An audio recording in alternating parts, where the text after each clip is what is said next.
So binasag na nga po ng former PBA Finals MVP and 3-time scoring champion Terence Romeo ang kanyang katahimikan patungkol sa biglaan niyang pagkawala sa PBA. Nagtataka po kasi si Romeo kung bakit walang kumukuha sa kanya ni isa sa 12 kupunan sa PBA. Paliwanag ni Romeo na hindi naman daw niya alam kung ano yung nangyayari. Kaya napapatanong na ito kung may nagawa daw ba siya na para hindi siya mabigyan ng bagong kontrata sa PBA. Wala daw kasi talaga siyang alam. Prangka ding sinabi ni Romeo na kung siya lang umano ang tatanungin, ay kayang-kaya niya pa umanong makipagsabayan sa mga PBA players ngayon. Sa katunayan nga daw ay kahit wala siya sa kondisyon at out of shape siya, ay naglalaro pa rin siya dati sa pambansang liga. Ganun pa man ay hindi umano siya pwedeng manisi or magduda sa kung bakit walang kumukuha sa kanyang kupunan. Basta ang ginagawa niya lang umano ay kung ano yung mga kontrolado niyang bagay ay yun lang daw ang binibigyan niya ng atensyon sa ngayon. Giit pa ni Romeo na hindi naman umano siya takot na hindi na makabalik sa PBA. Kasi kung hindi man daw siya makabalik dito ay malaki naman umano ang mundo ng basketball. Pwede naman daw siyang magligang labas. Kahit saan pwede daw siya maglaro.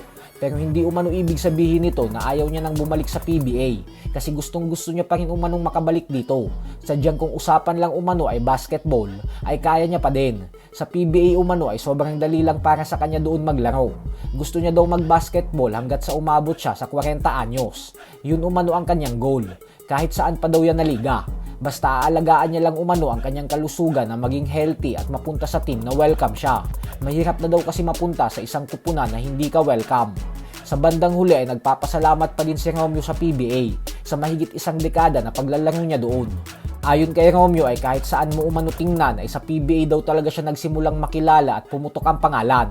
Lahat naman daw ng players na natanggal sa PBA ay nakikilala at sumisikat pa rin nang dahil sa nakapaglaro lang umano ang mga ito sa PBA.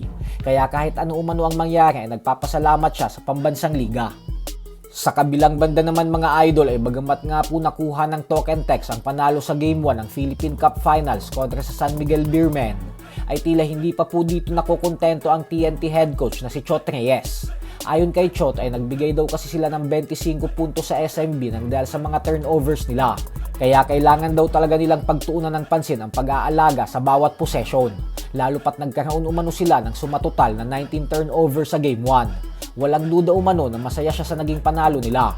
Subalit napakadami pa daw nilang kailangan ayusin at i-improve. Mamaya na po magaganap ang Game 2 ng Finals. Kaya dito natin makikita kung anong klaseng adjustment ang gagawin ng dalawang kupunan at sa kung sino ang mas mabilis makakapag-adjust. Lalo pat isang araw lang ang pagitan ng Game 1 sa Game 2. Madaming fans din ang nag-aabang sa kung anong klaseng performance ang ipapakita ni Don Trollano. Lalo pat nababati ko ito ng husto ng mga TNT fans matapos mabigo sa prediction niyang 4-0. Umaasa naman ang mga SMB fans na magandang performance ang ipapamalas ni Trollano sa Game 2 upang patahimikin ang mga bashers niya. So hanggang dito na lang po muna tayo mga idol.